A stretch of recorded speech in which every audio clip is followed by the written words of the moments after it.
여러분, 만약 여러분이 만든 첫 번째 영화가 처참하게 망하고 두 번째 영화마저 아무도 봐주지 않는다면 어떨까요? 당장 포기하고 싶은 마음일 테지요. 그런데 오늘 소개할 인물은 이 절망적인 상황에서도 끝까지 창작의 끈을 놓지 않았습니다. 그리고 결국 칸의 거장으로 우뚝 서죠. 영화 감독 박찬욱의 이야기입니다. 오늘날 전 세계 영화인들은 말해요. 한국 영화사는 박찬욱 전과 후로 나뉜다. 박찬욱 감독은 어떻게 망작 감독에서 전 세계가 열광하는 거장이 되었을까요? 지금부터 영화보다 더 영화 같은 그의 33년 모험을 시작합니다.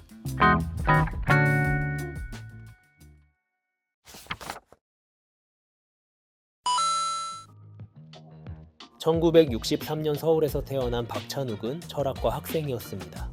하루는 대학교 영화 동아리에서 알프레드 히치콕 감독의 영화 현기증을 보게 되는데요. 화면을 압도하는 완벽한 시각적 구성에 충격을 받은 찬욱은 나도 저런 영화를 만들고 싶다는 뜨거운 열망을 품게 됩니다. 그리고 1988년 영화 깜동의 연출부로 참여하며 본격적인 영화 인생을 시작해요. 이 시기는 한국 영화계가 검열의 시대를 지나 새로운 창작의 자유를 갈구하던 과도기적 시점이었어요. 3년 뒤 찬욱은 그토록 꿈꾸던 감독 데뷔를 실현해요. 그러나 현실은 냉혹했습니다. 찬욱은 1992년 다른 해가 꾸는 꿈을 통해 장편 영화 감독으로 데뷔했으나 이렇다 할 성과를 거두지 못했어요. 그로부터 5년 후 3인조로 야심차게 복귀하지만 역시 대중의 외면을 받았어요. 연이은 2번의 실패, 찬욱은 메가폰을 내려놓을 수밖에 없었습니다. 그리고 한동안 밥벌이를 위해 영화 비평과 번역 활동을 했어요. 간혹 광고 카피를 쓰기도 했고 친한 음악 감독과 비디오 가게를 운영하기도 합니다. 여담으로 손님들에게 자신이 좋아하는 예술 영화를 열심히 추천했지만 손님들은 재미없다며 발길을 끊기도 했다 해요. 이 모든 활동은 생계를 위한 돌파구였지만 이 시기 찬욱은 비평가로서 영화 전문지 등에 기고하며 서구 영화의 형식미와 장르적 속성을 치밀하게 분석했고 이는 훗날 그의 작품 세계를 지탱하는 인문학적 자양분이 돼주었어요. 그리고 긴 시간 동안 찬욱을 영화 감독으로 찾아주는 영화사가 없었음에도 찬욱은 창작의 끈을 놓지 않았습니다. 물론 가끔씩 불안에 요동치기도 했죠. 나는 정말 재능이 없는 걸까? 그럼에도 찬욱은 포기하지 않고 더 지독하게 영화를 공부하고 시나리오를 썼어요. 이론적 기반을 다지며 때를 기다렸습니다. 실패 후 암흑기를 보내는 동안 자신만의 무기를 연마했던 거죠. 그리고 2000년 운명적인 작품 공동경비구역 JSA를 만납니다. 2000년은 박찬욱 감독과 한국 영화사 모두에게 기념비적인 해였어요. 분단의 상처를 휴머니즘과 미스터리 구조로 풀어낸 공동경비구역 JSA는 580만 명 돌파라는 당시 역대 한국 영화 최고 흥행 기록을 경신하며 찬욱을 일약 스타 감독의 반열에 올려놓았습니다. JSA의 시작은 접속 해피엔드를 흥행시킨 신흥 영화사 명필름의 연락이었어요. 찬욱은 영화사와 미팅 자리에서 이전에 써둔 복수는 나의 것, 박쥐 같은 대본을 건넸어요. 영화사는 찬욱이 건넨 시나리오가 빼어나 놀랐지만 대중을 사로잡기엔 부족하다 판단했고 그래서 박상현의 원작 소설 DMZ를 영화화할 것을 제안해요. 찬욱은 마지막일지도 모를 이 기회를 놓치지 않았습니다. 그리고 바로 각색 작업에 돌입해요. 이후 영화사는 찬욱이 완성한 시나리오를 읽고 탄성을 내질렀습니다. 시나리오가 구조적으로 너무 탄탄했기 때문이었어요. 시나리오는 1부, 2부, 3부로 나누어져 있는데 1부에선 거짓말한 상황을 보여주고 2부에선 실제 과거를 서술하고 3부에선 진실을 서술하는 구조였어요. 그러니까 찬욱은 이야기를 기승전결의 시간 순서로 풀지 않고 거짓말 안에 숨어있는 진실을 밝히는 구성으로 설계했던 겁니다. 이후 모든 스텝의 노력 끝에 영화 촬영이 막바지에 이르렀어요. 그런데 영화 개봉이 엎어질지도 모를 사건이 발생합니다. 남과 북이 교전을 벌이는 제1연평해전이 발발한 거예요. 영화 관계자 모두가 고민에 빠졌어요. 남북의 관계가 얼어붙은 이 시점에 남과 북의 병사가 연대하는 이야기를 관객이 과연 납득할 수 있을지 우려했기 때문이에요. 하지만 찬욱은 주저하지 않았어요. 비록 남과 북은 이념의 대립으로 분단되어 있지만 그 안에 사는 보통 사람들은 우리와 같은 사람들임을 꼭 이야기하고 싶었기에 이번 영화가 사람들에게 다가갈 수 있길 바랐어요. 찬욱의 염원을 하늘이 알아준 걸까요? 영화 개봉 후 놀라운 일이 일어났어요. 분단 이후 최초의 남북 정상회담이 열렸고 영화는 580만 명 돌파라는 역대 한국 영화 최고 흥행 기록을 씁니다. 또 이 작품은 청룡 영화상과 대종상에서 최우수 작품상과 감독상을 휩쓸며 박찬욱이라는 이름 세 글자를 대중의 뇌리에 각인시켰어요. 찬욱은 이 영화를 나의 인정받은 첫 실험이라 회상합니다. 이 작품의 성공으로 얻은 창작의 자유를 바탕으로 찬욱은 모호필름을 설립해요. 이는 찬욱의 작가적 야심이 투영된 복수 3부작 시리즈의 시작점이기도 해요.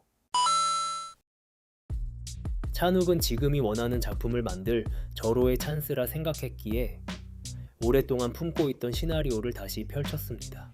얼마 후 원래 자기가 착하다 생각하고 실제로도 착한데 생각대로 상황이 안 풀려서 자꾸 악행을 저지르게 되는 불쌍한 사람들의 이야기. 복수는 나의 것이 세상에 나왔습니다. 반응은 어땠을까요? JSA가 대중을 감화시킨 반면 이번 영화는 대중들에게 너무도 낯설었어요. 관객들은 충격에 휩싸였습니다.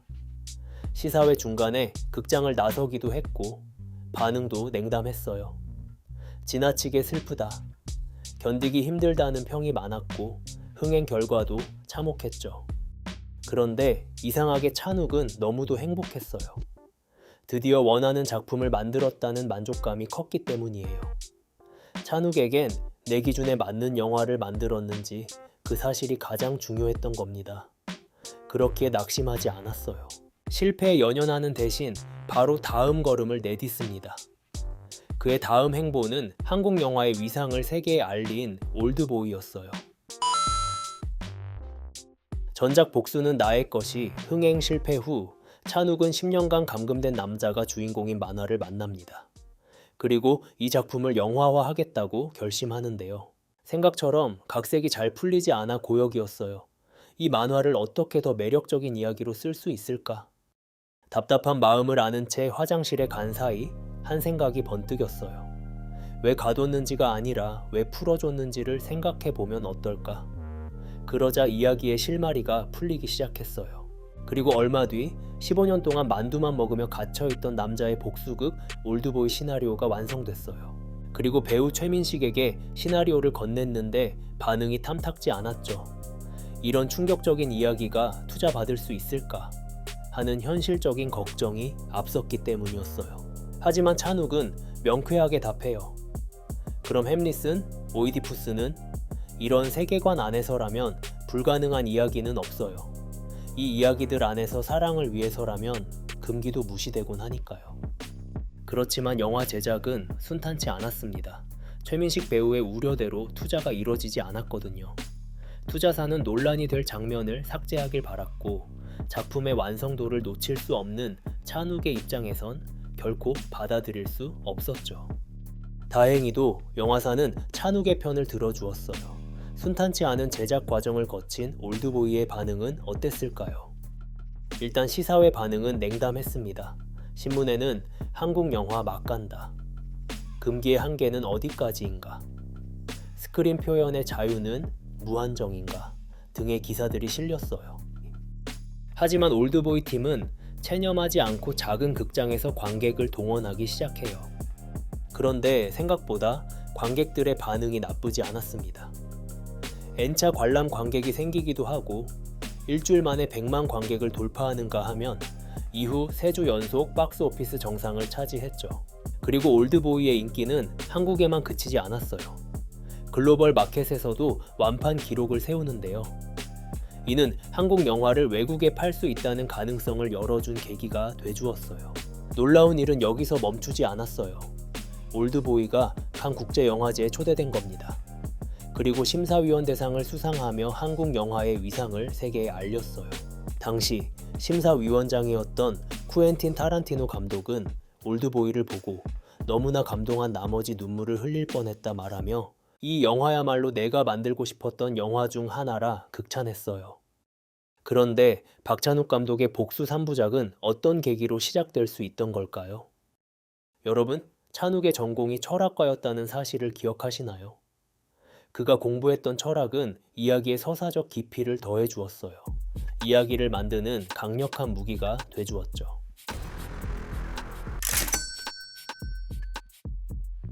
예를 들면 찬욱은 니체의 도덕 계보학이나 프로이트의 정신분석학적 관점을 작품 전반에 투영했어요. 그럼으로써 단순한 범죄극을 실존적이고 도덕적인 탐구의 장으로 격상시켰어요.